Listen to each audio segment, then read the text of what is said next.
Okay, well, thank you very much. Kumusta na tayo mga kababayan ko dito po sa Malaysia, dito po sa Sabah, dito po sa Kota Kinabalu.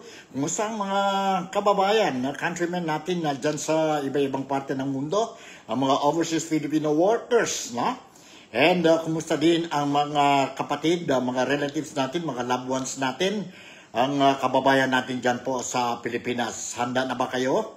Darating na po si Typhoon, Typhoon Uwan. Sana lang po, ready na ang gobyerno to extend whatever assistance that is badly needed in the event maglandfall ang typhoon. Typhoon Uwan dyan po sa Pilipinas anytime po this week or early this Monday or Tuesday po. No? And narinig natin po si Typhoon Uwan is expected to enter the Philippine Area of Responsibility or PAR either later this afternoon or maybe in the evening. Today. Today is October 7 na po and today is Friday. Thanks God it's Friday. And sana na po, as what I said, ready, prepared na tayo po. Lahat tayo, especially those mga flood-prone areas dyan po sa Pilipinas. Nakita natin ano nangyari dyan po sa Cebu and other areas affected by Typhoon Tino. And grabe po, grabe ang resulta, ang disaster na naiwan si Typhoon Tino dyan po sa Pilipinas. And hanggang ngayon po, they're still suffering. And huwag natin kalimutan po to pray for their safety. And sana lang po, hindi na magdagdag ang number of fatalities sa Typhoon Tino. So later on, I'm going to give you ang latest updates regarding ang weather condition natin na tungkol sa expected arrival of Typhoon Uwan. No? Uwan po. Grabe itong Typhoon Uwan po. Because I was made to understand na-confirm na po ang pag-asa ang Weather Bureau natin. They already confirmed that Typhoon Uwan is now a severe tropical storm or severe storm. No? And most likely it will be a typhoon, super typhoon po. No? Either on Sunday or Monday po. No? Monday po. Landfall expected sa Monday yata yun po. Diyan sa areas ng Central Luzon po, no? Central Luzon is also affected. And later on, I'm going to give you ang mga areas po, no? Affected by, or to be affected by itong Typhoon Uwan. Typhoon Uwan po. Sa mga kapatid natin dito po sa Malaysia, I just want to inform you po, no? Please remind our loved ones, mga relatives natin po, mga kababayan natin po through the telephone, ang mga smartphones natin po, sa messaging po, inform them of what they're supposed to do. Be ready po ang mga emergency kits nila. And of course, listen to the advices of the local government units or mga local government, sa mayors ba, sa governors ba, sa mga barangay captain ninyo po. Please listen to the advice. In the event that they will ask you to evacuate, please don't be stubborn. Immediately, you have to evacuate. And at the same time, before leaving your house po, secure ang bahay ninyo po. Close all the windows and kung pwede, nakita natin po, there are some Filipinos or many of the Filipinos po, prior to the arrival of Typhoon Tino, the other day po, no? Nagtali na sila po ang mga bubong nila. Serado ang mga bintana nila po before they leave their respective houses po, no? And proceed to the evacuation center. Huwag natin kalimutan po na lagay din sa emergency kit natin ang mga flashlight and mga cellphones natin po, no? Mga cellphones natin.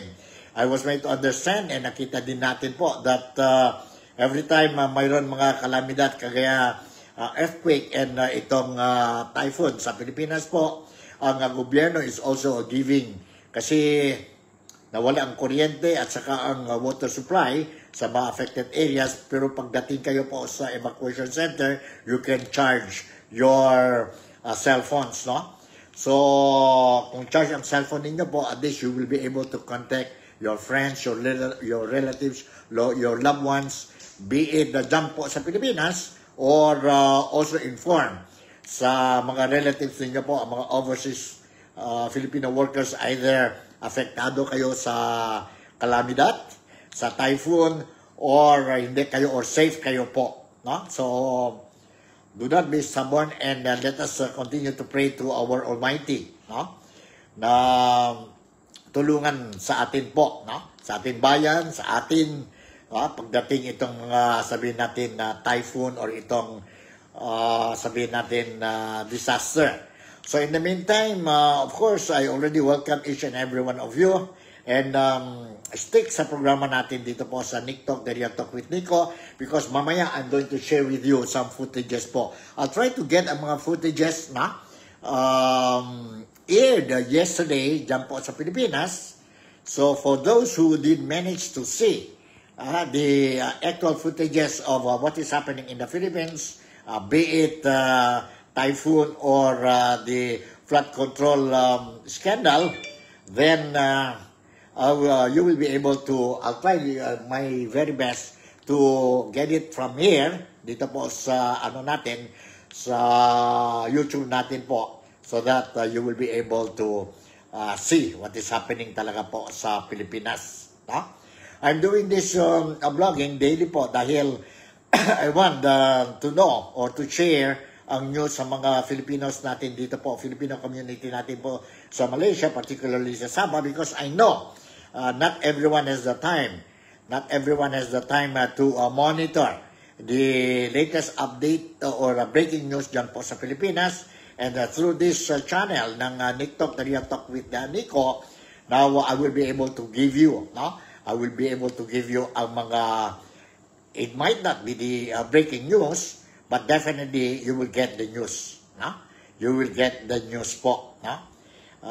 Para at least you will be aware of what is happening. Dahil po, ang overseas Filipino workers, we are doing our part. No? Our level best despite all these, sabihin natin, hurdles, mga problema that we are facing. Ang mga overseas Filipino workers po, no? Ang lungkod, ang mahirap ang buhay sa labas ng nation natin, being far away from our loved ones, but because of our love and love for our beloved loved ones dyan po sa Pilipinas, no? Nagsakripisyo ang mga overseas Filipino workers magtrabaho sa ibang nasyon, no? Para makatulong. And whether we like it or not po, that our hard work sa ibang nasyon outside the Philippines po, no? Through our remittances, monthly remittances po, we are already in very big way, we are helping the economy of our country. And sana lang po itong mga remittances, taxes that we are paying, sana lang po na it will go to the proper, sabihin natin na hands. Hindi what happened or what is happening dyan po sa Pilipinas ngayon, wherein ang mga taxes natin, be it the overseas Filipino workers at Texas, as well as ang mga Filipinos dyan po sa Pilipinas. No? Ang pera natin by the millions and trillions po nawala dahil sa corruption sa Pilipinas.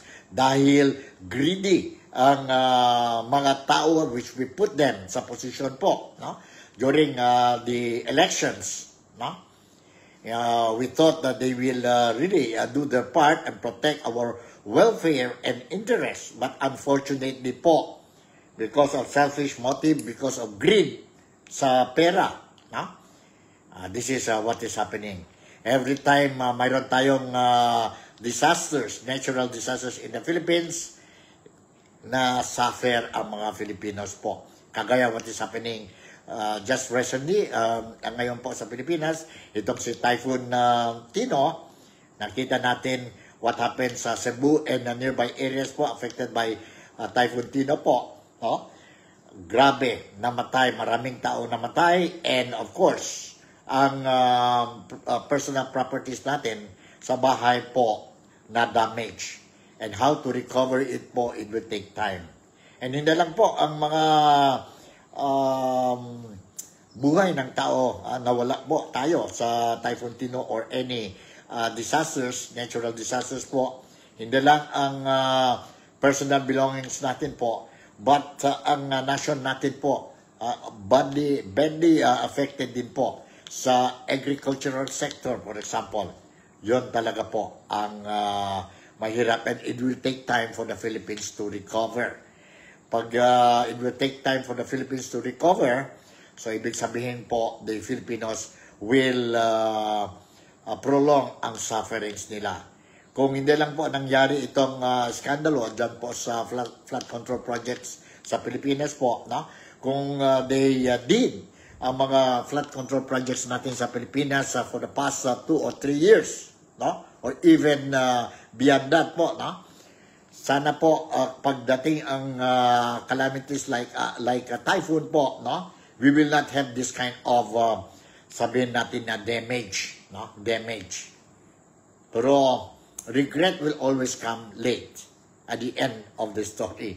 Yon po ang regret. Sana lang po nauna ang regret, and then but very impossible, di ba? Very impossible. So what to do? The only thing that we can do now is to make sure that ang gobyerno will do their part.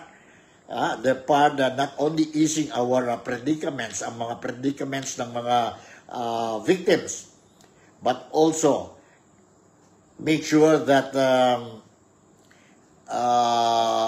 corruption activities will be, if not totally eradicated, but at least minimize talaga po, no? Minimize talaga. If you notice, before, may finesse pa ang corruption sa Pilipinas. But ngayon, we notice, since I'm not blaming anybody, no? But based on real talk, based on facts, no? Na grabe talaga ang corruption sa Pilipinas, yon dumating na ang 2022 until ngayon po. Until ngayon po. Sana we will be able to solve this problem. No? Solve this problem. Because mahirap talaga po. You look at our economy. You look at ang ano natin, ang exchange value or ang value ng peso sa atin ngayon sa Pilipinas po. No? Ang $1 is equivalent to what, 59 point something na po pesos. Grabe talaga po. Walang value na ang pera ng Philippines or ang peso natin po. And if this will continue to rise, anong ibig sabihin yun po? Ang mga essential commodities natin din po, no, will also rise. That is natural lang yan po because of the law of supply and demand. Law of supply and demand. Grabe po. And medyo malungkot din tayo dito sa Sabah o dito sa Malaysia because narinig din natin from some government agencies dyan sa Pilipinas. Ang statement nila, ang pronouncement nila just recently po na bumaba daw ang presyo ng pagkain sa Pilipinas. If I'm not mistaken, parang narinig ko po, sabi ang one of the government agencies po dyan sa Pilipinas, ang Department of Statistics, sabi na, or ang report, they were saying that ang mga gulay sa Pilipinas po, bumaba ang presyo. Ang karne sa Pilipinas, karne baka, karne baboy, karne manok po, bumaba daw po ang presyo. But if you go down sa public market, opposite po, opposite. Hindi totoo. At saka mga sigaw ng mga tao, mga Pilipino dyan sa Pilipinas po, sigaw nila po na grabe ang presyo na ng pagkain dyan po sa Pilipinas. And this will further accelerate. This will further accelerate because of this, for example, these natural disasters like typhoon, earthquake. Kung may typhoon tayo, and ang damage sa agricultural sector natin po will be very big. So paano na po? Wala tayong bigas. Wala tayong mga gulay kasi it was destroyed by the typhoon. So ibig sabihin, Ibig sabihin lang po na ang presyo din magtaas. Sana lang po ang gobyerno po, no, will be very, very honest to us. I'm sorry to say this po, no, because this is how we look at it. Sana lang they will be honest to us, to the people, and say the real truth po. Pag ibang tao magsabi or ang opposition nagsabi na ganito po, no, immediately the government will say fake news. But kung sila naman maglabas mga balita, sa kanila lahat totoo. Lahat totoo po. Walang fake news. Walang fake news. Huwag naman ganyan po. Real talk lang tayo. Real talk lang tayo. Tell the truth to the Filipinos po. Tell the truth to the Filipinos po. Because Filipinos, we are not blind. We are not stupid. We are not, sabihin natin, kulang sa edukasyon. And we already saw for how many donkey years ang sitwasyon sa Pilipinas. We know what is happening in the Philippines po. Paano everyday tumaas ang sabihin natin ang cost of living dyan po sa Pilipinas. Ang ang gasolina, petrol, diesel natin dyan po sa Pilipinas po. Whether you like it or not. Subukan ninyo, ang gobyerno, subukan ninyo magtanong sa mga jeepney drivers natin, sa mga tricycle drivers natin. Subukan ninyo po. And you will know the real truth. The real truth po. And anyway, sige, umpisa muna tayo ang weather report natin dyan po sa Pilipinas because I know, karamihan ng mga Filipinos dito sa Sabah, dito po sa Malaysia, they also want to know anong latest updates natin sa Pilipinas. Sa Pilipinas when it comes to ang weather condition in the Philippines. So, nandito po, let's watch and listen to this report. Mga kababayan, ayon sa Pag-asa, ang sentro ng Tropical Storm Fong Wong ay tinatayang nasa layong 1,550 kilometers silangan ng northeastern Mindanao na nasa labas ng ating Philippine Area of Responsibility. May maximum sustained wind ito na 85 kilometers per hour, malapit sa gitna, at may pagbukso hanggang 105 kilometers per hour. Kumikilos ito pahilagang kanluran sa bilis na 20 kilometers per hour. Ang lawak ng hangin nito ay malalakas na strong to gale force wind ay umaabot hanggang 720 kilometers mula sa gitna ng bagyo. Ibig sabihin, napakalawak ng sakop na hanging dala nito. At sa ating general forecast ng bagyong Uwan, patuloy itong kikilos pakanluran, hilagang kanluran sa mga susunod na araw. Inaasang papasok ng Philippine Area of Responsibility o PAR sa pagitan ngayong araw ng gabi, November 7, at sa Sabado ng madaling araw, November 8.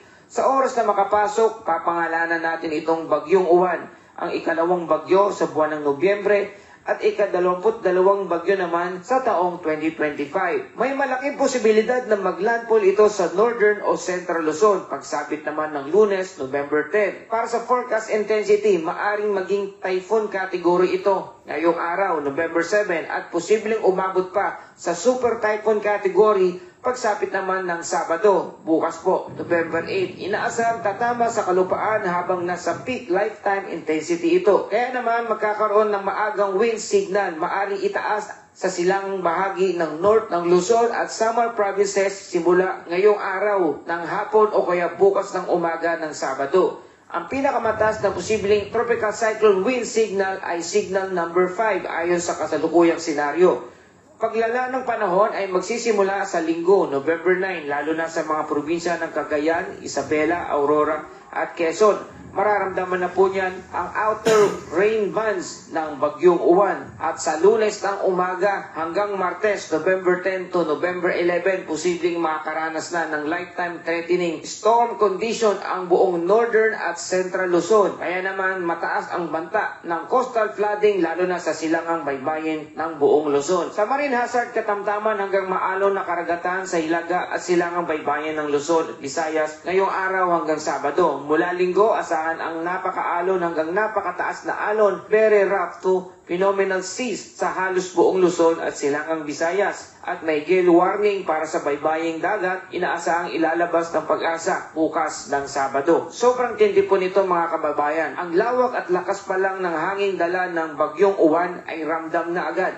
Habang patuloy itong lumalakas, kailangan nating manatiling alerto at maagang maghanda. Mas mabuti ng handa kaysa magulat. Mga kababayan, ang bagyong Uwan, ito ay napakalawak na sirkulasyon na mayroong strong to gale force wind ay umaabot hanggang 720 kilometers mula sa sentro. Dahilan para sabihin kayang-kayang sakupin nito ang buong Pilipinas, ang lawak ng kalupaan nito. Hindi lamang po Luzon ang posibleng maapektuhan, kundi pati Visayas at ilang bahagi ng Mindanao dahil sa malawak at hangin na dala nito. Base sa forecast, papasok ito sa ating Philippine Area of Responsibility ng Sabado, November 8 ng madaling araw. At posibleng maglandfall sa Northern o Central Luzon sa Lunes naman, November 10. Ayon sa Google DeepMind ay nagpapakita ng bahagyang southward shift o posible itong lumapit sa Bicol Region bago maglandfall sa Aurora o kaya sa Quezon Province. Kung lalong bababa ang track ay posibleng direkta nitong tamaan ang Catanduanes bago matumbok ang buong Central Luzon. At posibleng umabot nga ito sa Super Typhoon category at wind signal number 5 ang highest possible alert ayon sa Pag-asa. Kaya inaabusuhan na ang mga residente sa Bicol Region, Quezon, Aurora at Central Luzon na maghanda na sa simula pa lamang ng Sabado ng gabi hanggang Linggo. Kaya inaasahan din ang storm surge at coastal flooding sa mga baybayin ng dagat ng Northern at Central Luzon, lalo na sa Cagayan at Isabela, Aurora at Quezon. At ang mga kababayan nating mangingisda ay mahigpit na pinagbabawalan muna na pumalaot dahil sa posibleng maging very rough to phenomenal ang dagat pagsapit ng weekend. Grabe mga kababayan, kahit wala pa sa Philippine Area of Responsibility o PAR, ramdam na ang lawak ng bagyong ito. Kung tutusin, parang higanting sombrero ng ulap na bumabalot na sa silangan ng bansa. Kaya't huwag nating ipagsawalang bahala ang mga early warnings na ito. Kung matatandaan ninyo mga kababayan, noong 2020 ay tumama ang isang Super Typhoon Rolly o Goni na may halos kaparehong track at lawak ng bagyong Uwan. At noong 2016 naman, ang Super Typhoon Lawin o Haima ay tumama rin sa Northern Luzon at nagdulot ng malawakang pinsala. Ang pattern ngayon ay halos pareho. Late year super typhoon na tinatamaan ang Luzon bago magpasko. Ibig sabihin, nagbabalik ang amihan Pacific Convergence na karaniwang nagiging daan ng mga powerful typhoons. Kaya hindi biro itong bagyong Uwan na parating at dapat nating seryosohin ang paghahanda. Kaya naman patuloy po nating aabisuhan na maghanda na ang buong North Luzon, Central Luzon, South Luzon at ganoon din naman ang Bicol Region. Mula Region 1, Ilocos Region na binubuo ng Ilocos Norte, Ilocos Sur, La Union, Pangasinan, maghanda po tayo. Sunod naman ang Region 2, Cagayan Valley na binubuo ng ilang probinsya ng Batanes, Cagayan, Isabela, Nueva Vizcaya, Quirino, Cordillera Administrative Region na binubuo naman ng ilang mga probinsya ng Abra, Apayao, Benguet, Ifugao, Kalinga, Mountain Province. At Region 3, Central Luzon na binubuo ng Aurora, Bataan, Bulacan, Pampanga, Nueva Ecija, Tarlac at Zambales. Kasama na maghanda ang National Capital Region na binubuo ng ilang mga syudad o cities and municipality ng Caloocan, Las Piñas, Makati, Malabon, Manila, Mandaluyong, Marikina, Navotas at Pasay City. At ang Region 4A Calabarzon na binubuo ng Batangas, Cavite, Laguna, Quezon at Rizal. Patuloy po nating seryosohin ang paghahanda. Kaya naman ang RDRRMC ng Calabarzon, itinaas na ang red alert dulot ng papalapit ng bagyong Uwan. Partikular po natin inaibusuhan ang mga nasa Bicol Region area at Central Luzon na maaring unang posibleng maglandfall ang bagyong Uwan. At narito ating mga safety reminders. Mga kababayan, ito ang ilang paalala mula sa Pag-asa at ng NDRRMC. Ihanda ang emergency kit, flashlight, battery, tubig, pagkain at first aid. I-charge na ang inyong mga cellphone at power bank habang may kuryente pa. I-secure ang bubong, alagang hayop at mahalagang dokumento. I-monitor ang mga opisyal na advisories mula sa DOST, Pag-asa at lokal na NDRRMO. Sa mga baybaying dagat, lumayo muna sa dalampasigan at iwasan mag-selfie sa alon. Sa mga nakatirang malapit sa bundok o ilog, mag-i-alerto sa landslide o flash flood warnings. Huwag na po nating hintayin ang huling sandali bago kumilos. Mas mabuting sobra ang paghahanda kaysa magsisi sa huli. At narito ating Bible verse of the day mula sa Psalms 46 verse 1 hanggang 2. God is our refuge and strength, an ever-present help in trouble. Therefore, we will no fear, though the earth give away and the mountains fall into the heart of the sea.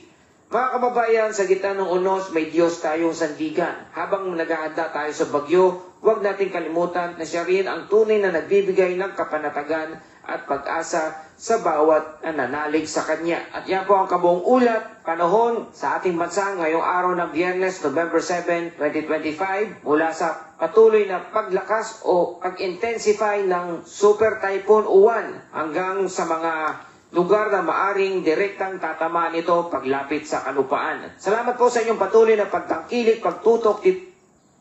So yun po, narinig natin po ang latest report tungkol sa itong Typhoon Uwan. No? Buti pa po, let's prepare.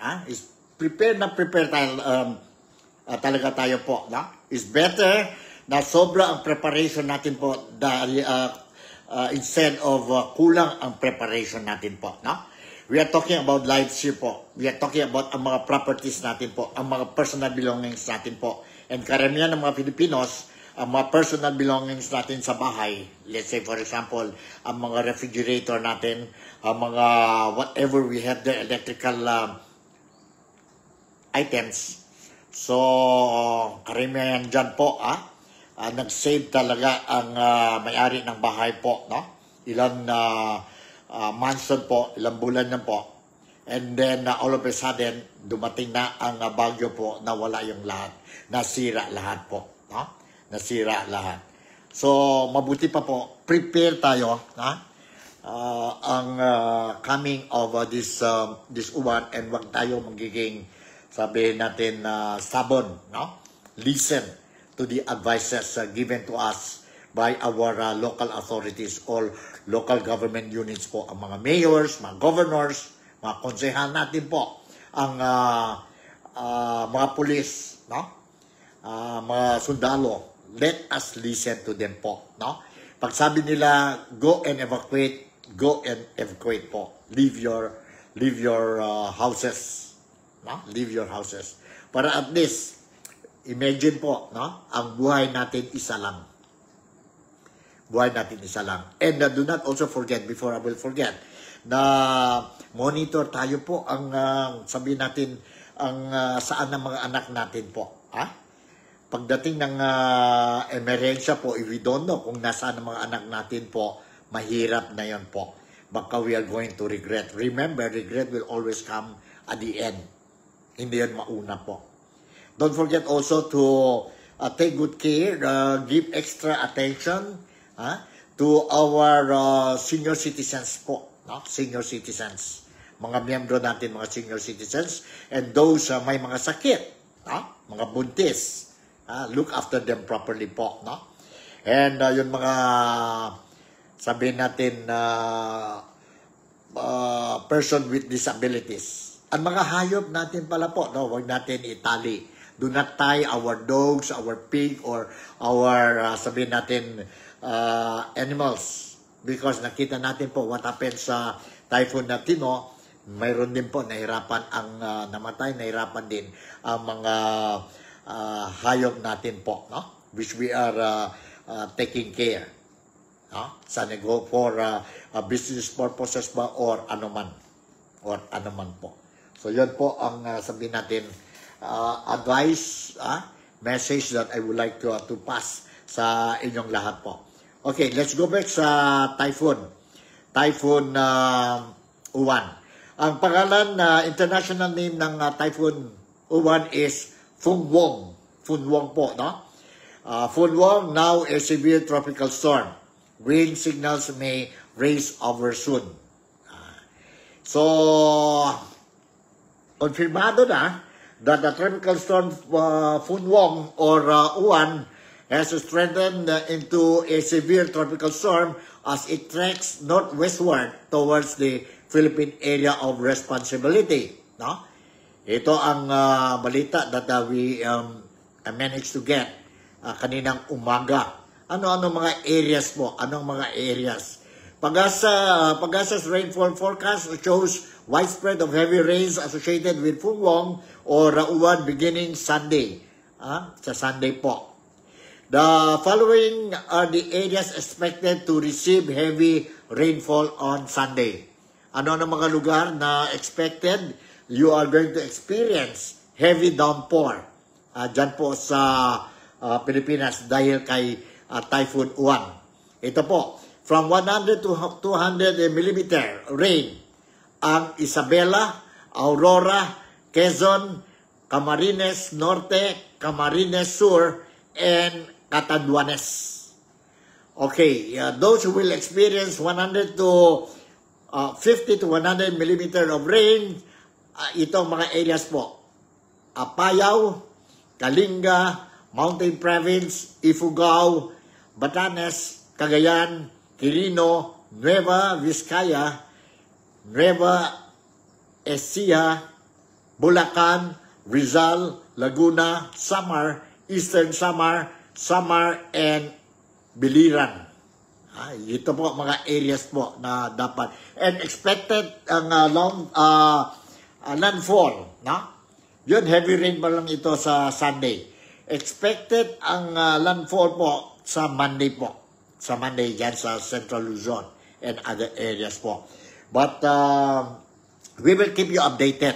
We will keep you updated regarding anong latest updates tungkol sa typhoon na ito po. So, okay, kanina I mentioned about nag-declare na si President Ferdinand Bongbong Marcos Jr. Ang Pilipinas is now under a state of calamity. State of calamity. Ito po, the news that I want to share with you para at least malaman ninyo po. With the death toll from Typhoon Tino hitting more than 142 and Cebu and parts of Negros struggling to recover, President Ferdinand Marcos kahapon po, declared state of national calamity. National calamity. Because of the scope of problem areas that have been hit by Tino and will be hit by Uwan, there was a proposal from NDRRMNC which approved that we will declare a national calamity. Marcos said yesterday in a chance interview following the situation briefing at the National Disaster Reduction and Management Council at Camp Aguinaldo in Quezon City. Just for your information, si President Ferdinand Bongbong Marcos of BBM also visited ang affected areas dyan po sa Cebu yesterday po. He himself saw personally ang mga damages po dyan sa Cebu and nearby areas. Marcos noted that the 10 to 12 regions were affected by Tino, and the declaration of national calamity would allow the government to immediately provide assistance to the victims of typhoon. Bakit po state of calamity po? Because kung nag-declare na state of calamity, kagaya, let's say for example dyan sa Cebu, yesterday, nag-declare na ang governor. Ibig sabihin po, ang emergency funds nila po, if they want to use it po, hindi na kailangan to follow talaga ang normal procedure in getting the fund to use for emergencies. Madali lang po. So, ibig sabihin po, but make sure that itong mga authorities concerned natin po, they do it properly po. Wala nang corruption po. Walang corruption. Do not take advantage of the situation. Kasi mahirap na yan po. If you still nahirapan ng mga Pilipino, biktima, tapos kayo nasa posisyon, you will look at the situation as an opportunity for you to corrupt, magnakaw na naman ng pera po, grabe na talaga ang konsensya ninyo if you are going to do that. If you are going to do that. Kaya nga, naghingi lang tayo po sa mga authorities concerned po. And I know they will not do that po because mayroon din silang mga relatives, kaibigan, relatives na biktima ng typhoon na yan po, si Tino. Si Tino. dapat matino kayo, mga dyan nasa pwesto po. Do not take advantage. Do not take advantage. Mayroon isang tao dito po sa Sabah, no? Last night, text me po, no? I-text me, medyo concerned lang siya po. Sabi niya, concerned lang ako dyan sa what is happening sa Pilipinas, itong Typhoon Tino and the expected arrival of Typhoon Uwan. Sabi niya po, what is happening dyan po sa Pilipinas? Mayroon bang tulong foreign help? Na based on the briefing ng Malacanang, made by Undersecretary, spokesperson ng media sa Malacanang po, si Atty. Claire Castro. Sabi niya po, hindi pa humingi ng tulong ang Pilipinas po sa mga iba-ibang nasyon, foreign nations po. No? Dahil sabi niya po, may pera pa rin tayo to use our money and secure the safety and welfare of the flood victims po sa Tino. But with this coming uwan, I don't know po kung tama pa po. In fact, mayroon yata nag-release. Mayroon na announcement si President Ferdinand Bongbong Marcos yesterday that he approved ang release of something like 1.3, 1.2 trillion po to distribute, to use for the typhoon victims dyan po sa Pilipinas. So may pera pa daw tayo po, sabi ni USEC, Undersecretary Claire Castro.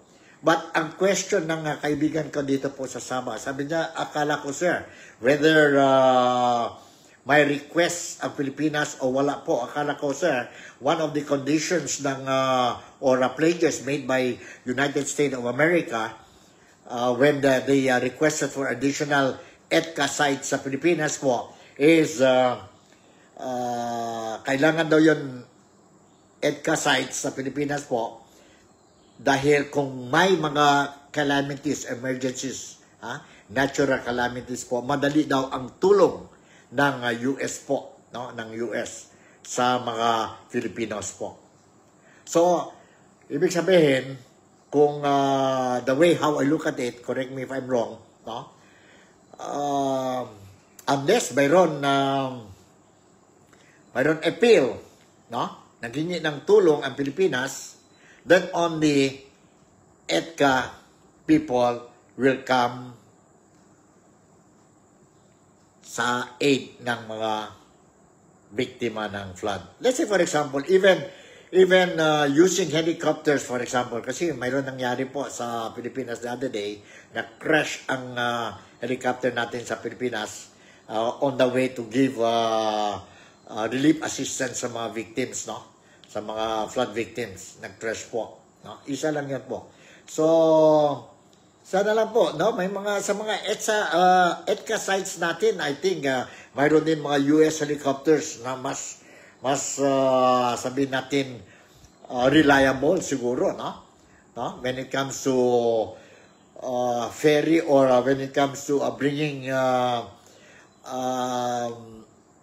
assistance, no? Aid assistance or relief assistance sa mga victims of calamities po, no?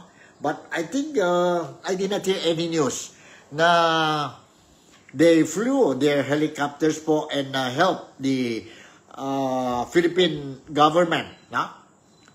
To bring relief assistance to the victims po. Wala yata, walang news po. I'm trying to check also, pero hindi ako nakita maskin isang news po saying that ang some facilities, airplanes ka or whatever po, coming from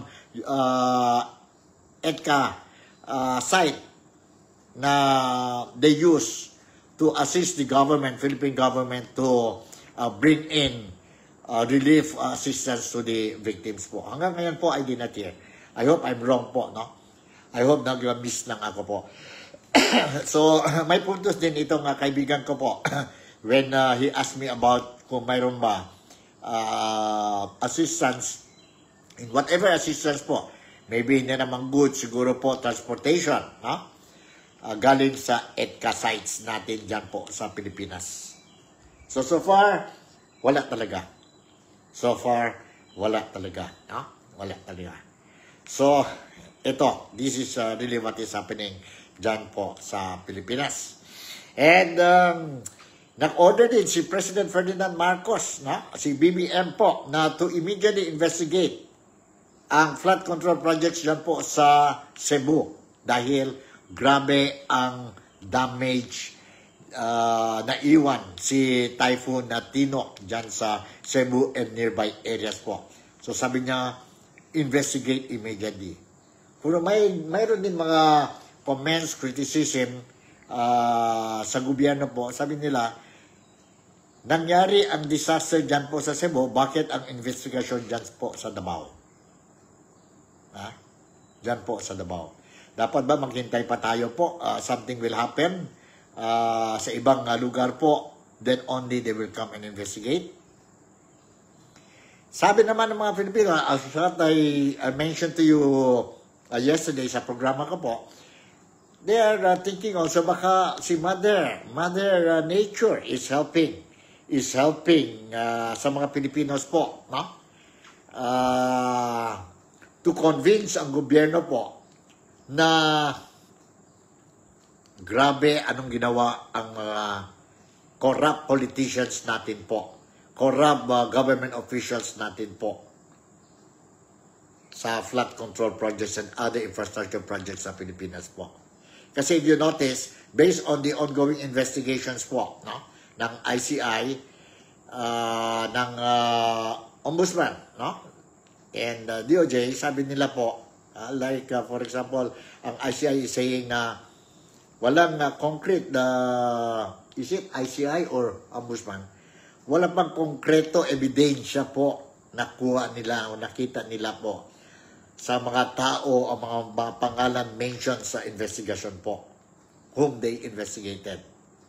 Wala po concrete investigation. Kaya nga, walang nakulong. Walang nag-file ng case pa sa kanila. So siguro si Mother Nature, sabi ng mga Filipinos, some of the Filipinos dito po sa Sabah, sabi niya, si Mother Nature is helping us. Na? Give. Na? Ebidensya talaga po. Na? Ebidensya talaga sa ICI o kung sino man po, no? Na do not believe mga alibis. Ha? Sabi ang isang individual saying, no, I'm not involved there. I have nothing to do dahil ano lang ako po. I will only sign. I don't know what is happening sa mga committee chairman namin dyan po sa Kamara. So, hindi ako involved. Siguro ang kasalanan ko po is nag-appoint ako itong chairman dyan po sa komitiya. Yun ang sabi ni Ombudsman. Possible case. Possible case po yun negligence po. What? Exclusive negligence? Negligence ba yan po? Paano ba yan? Yeah. So, don't know what is happening. Kaya nga, galit ang mga Filipinos. And dahil galit na ngayon ang mga Filipinos po, ang Iglesia ni Cristo, INC po, confirm na ngayon po. Confirm na they are going to organize another big rally dyan po sa Pilipinas. Dyan po sa Luneta at saka dyan po sa EDSA Shrine. 3 days ito po. 3 days. That will be on November 16, 17, and 18. And ang mga organizers, INC, is calling all its members, that includes the public, to participate sa rally nila, which the theme is Transparency for Better Democracy. Wala itong political color po. Walang political color. Transparency for Better Democracy. Walang political color. So, ang organizer is encouraging the public to come forward, participate. One bodies kailangan po. So, if you look at it po, ang INC, When they do their, kailan mo yun, January ba yun? INC, prayer rally po dyan sa Pilipinas. It was attended by almost 2 million people. Dyan po sa Luneta Park. And nationwide po, sobra po. So I'm expecting, for me, I'm speculating, I'm looking at siguro mga another 2 million people will be participating sa 3 days rally organized by INC. 3 days ito po sa 16, 17, and 18. Sana po si Mother Nature will also cooperate with this, with the organizers po, with the Filipinos po, no? With the Filipinos po. Sana wala nang tayong typhoon during that time po. Para okay ang ano natin, ang demonstration. It's a peaceful demonstration, no? And I hope itong mga tao, who's now planning to take advantage of the crowd to create chaos po, wag kayo ang magawa yun po. Parehas tayong mga Pilipino. We are fighting for, sabihin natin na peaceful demonstration po. Kayo, kami, we feel ang effect ng corruption. So let us not spoil itong demonstration po. And apart from November 16, 17, and 18 demonstration, rally po, organized by INC, ang trillion peso march organizers po will also be organizing another rally dyan po scheduled sa November 30. November 30, dyan din po sa Luneta. So ano ba ito? Is it signaling another people's power dyan po sa Philippines? Or what? For as long as the government will not show to us that itong mga corrupt or involved sa corruption po will not be put to bars, behind bars po, then I think ang demonstration will continue. Ngayon po, ang ICI is calling for, ano yun? What we need is love. Po. Totoo naman yan po. ICI Chairman, Justice Andres Reyes. I agree po. What we need is love. Not greed, not corruption. Totoo yan po. Pero paano tayo magbigay ng love din po sa gobyerno, sa inyo po, if there is no transparency? Paano po? Diba? Paano? So you have to think about it. So anyway, sige, tuloy natin. I will try to see if I can give you ano pa tayo mayroon, whatever news mayroon tayo po tungkol sa what is happening dyan po sa Pilipinas. Ito kaya, nagmumukha silang tanga, Senator Bato de la Rosa. Ano ba ito po? Let's see kung ano ito. Hold on, Hold on. I-check muna tayo muna. Check natin. Kapagtyangan ng Compostela. Tapos, diretso tayo sa... Hold on.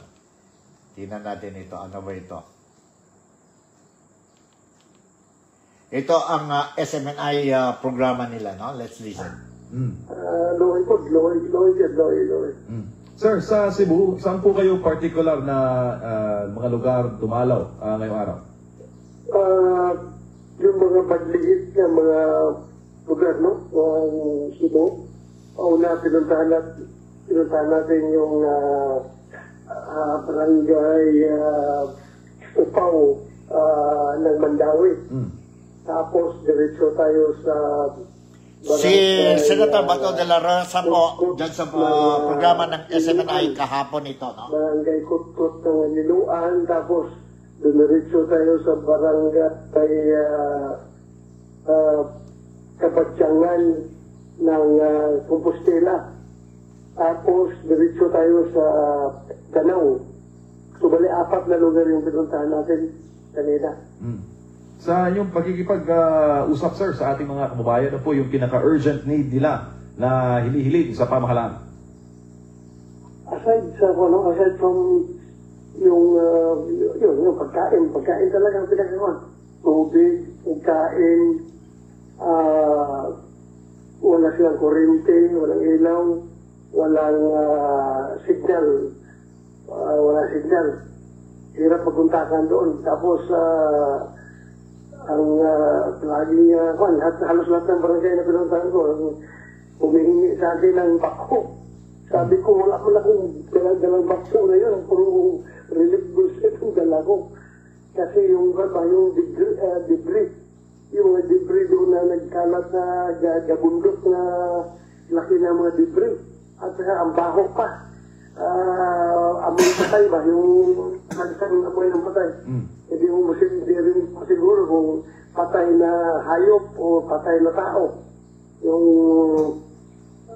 nasa ilalim ng mga debris. Kaya hindi man na kayang manumanuhin yung mga debris na napatakuan man.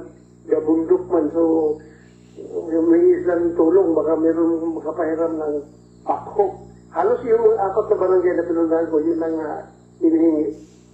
Opo, Sen, sa inyo pong pagpunta doon, hindi parang nandun din yata si Senator Bongo at iba po niyo mga kasamahan na senador. Kaya po kayo magpapatawag, sir, ng pagdinig para ma-fast track itong mga kailangan ng ating mga kababayan. Hindi lang po sa Cebu, lahat po ng mga naapektuhan ng Bagyong Tino. Yes, sa ngayon, nakatutok tayo dito sa Cebu, pero yun pala, yung ibang pala, yung sa Igros Island region, no? Yung particular dong sa sa Negros Occidental, yung may Kabangkalan City. Grabe doon, hindi lang ang debris na doon, bato talaga. Malalaking bato nagkalat doon sa kanilang sa palibot.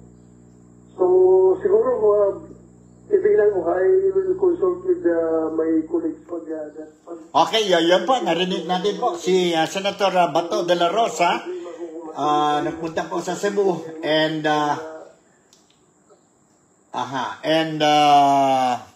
nagbigay ng relief goods sa mga biktima. Sabi niya po, what they need is food. No? Kasi wala silang kuryente, walang naghingi pa daw ng backhook ang mga tao doon po para siguro magtulong alis sa mga debris. And hindi lang si Senator Bato de la Rosa na pumunta doon po sa Cebu, but also si Senator Bongo at saka si Senator Ruben Padilla. No? Nakita natin ang grupo ng opisyon, ang laban, no? Tuloy-tuloy ang assistance nagbigay sa mga flood victims. That also include ang team ni Vice President Inday Sara Duterte. Alright, tingnan natin kung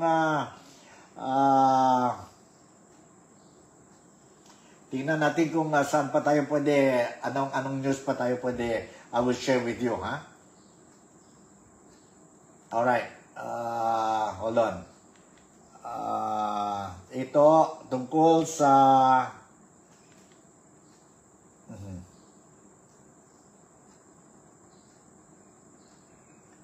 alright, mayroon pa ba tayo dito? Let me check.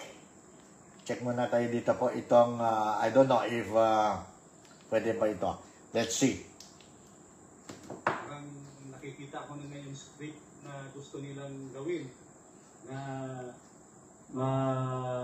mapawalang sala yung mastermind. Hindi ko lang mabanggit sino yung mastermind. Hold on. Okay, I'm going to share with you itong video clip, itong report po tungkol sa Dolomite issue, no? And nandito po, who's talking is si Atty. Noel Felanco, former DNR Undersecretary. Nandito po. Let's watch and listen to this. Parang nakikita ko na yung script na gusto nilang gawin na mapawalang sala yung mastermind. Hindi ko lang mabanggit sino yung mastermind dahil hindi naman ako kasama sa nag-iimbestiga. Pero alam na ng taong bayan sino yun, di ba? Para mapawala ang bisa, gumagawa sila ng scapegoat. At sino yung scapegoat? Malinaw din, no? na ididiin nila dyan si dating Congressman Saltico. Tapos gusto rin nilang hanapan ng butas yung mga Duterte.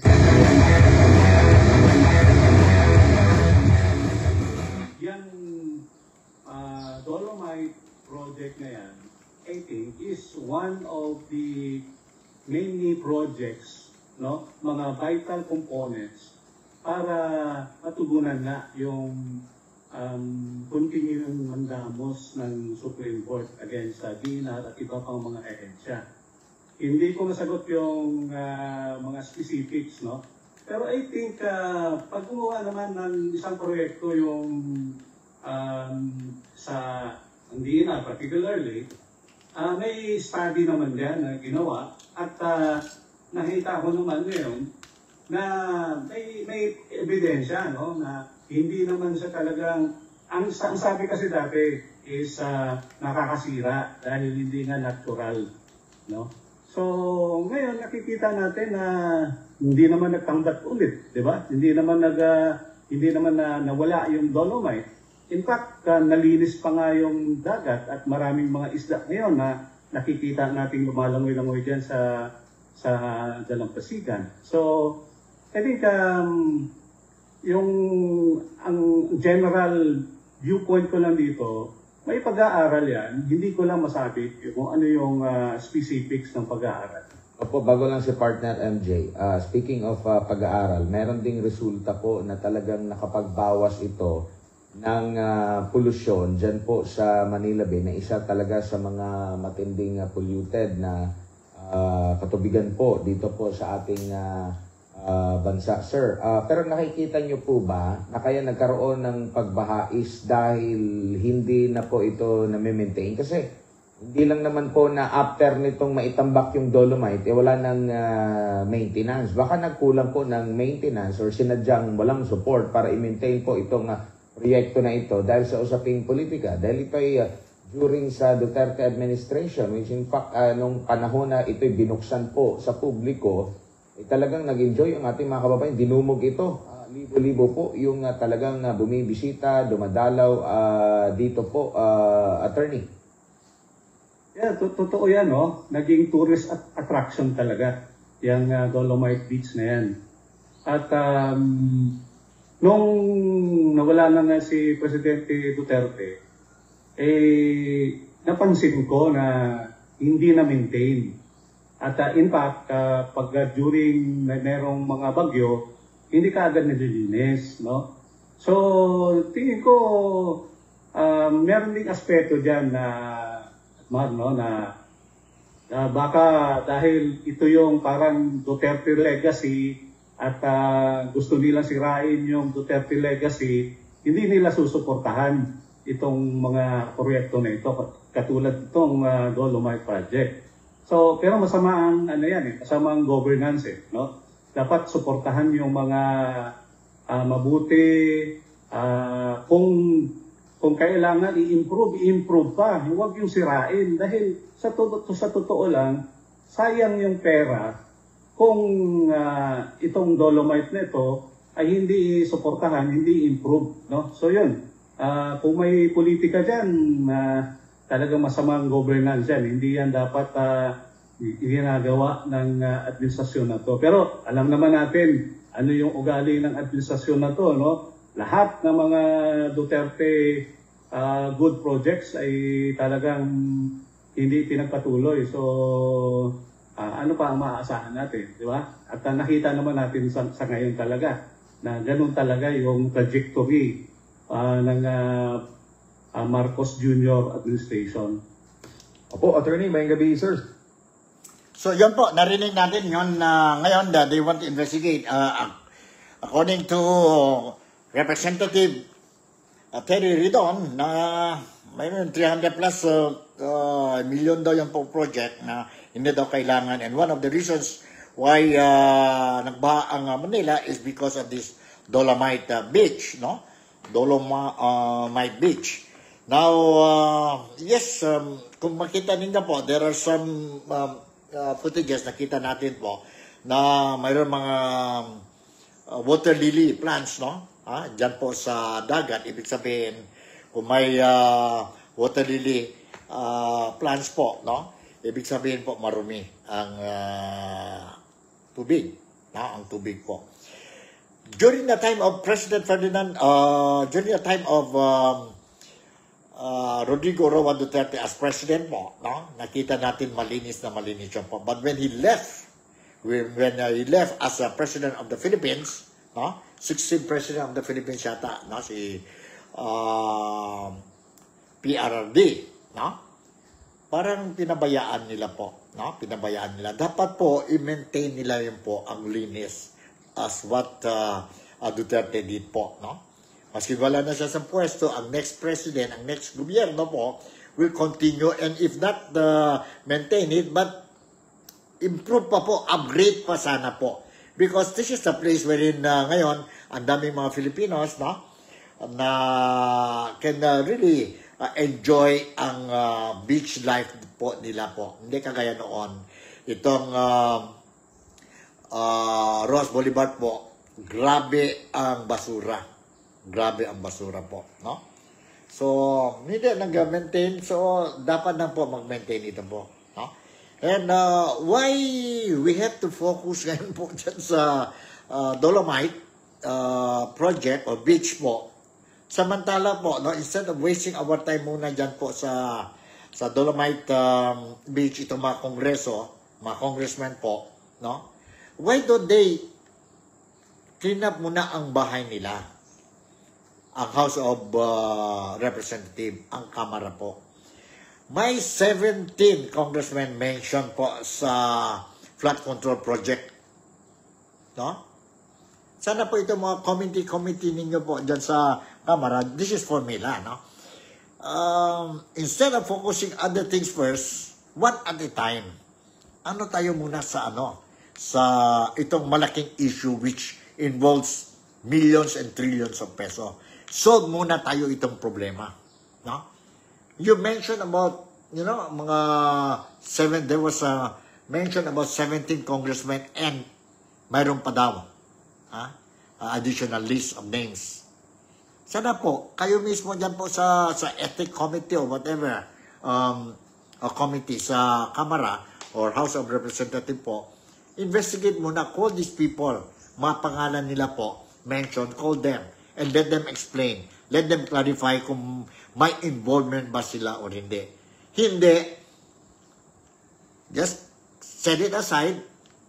Punta muna tayo sa ibang issues. Kagaya ito Dolomite, kagaya itong kay Senator Go, kagaya sa investigation daw po sa Davao.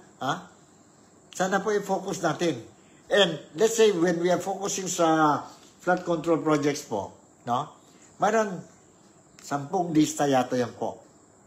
Yun, names of regions, provinces po na maraming ang flood control projects, no? Focus natin yan po muna doon. Kagaya sa lugar din ng Marcoses, mayroon din, I think included sa 10. Why you don't go and check po itong 10 provinces, no? Instead of diverting to other issues po. Yan lang po, that's how I look at it, how mga Filipino communities dito po in Sawa is looking at the situation. Pero wala na din magawa po, let's see. And habang they will try to cover up, allegedly or siguro, it's not sure, they are trying to cover up, wash out itong issue po, no? If they are going to continue it, the way how I look at it also, ang mga tao po every day mas lalo na po nagagalit. Mas lalo na nagagalit. Let us not hope hindi darating ang araw wherein mayroon yung kasabihan na don't push me to the limit. Once you push me to the limit po, I'm going to burst.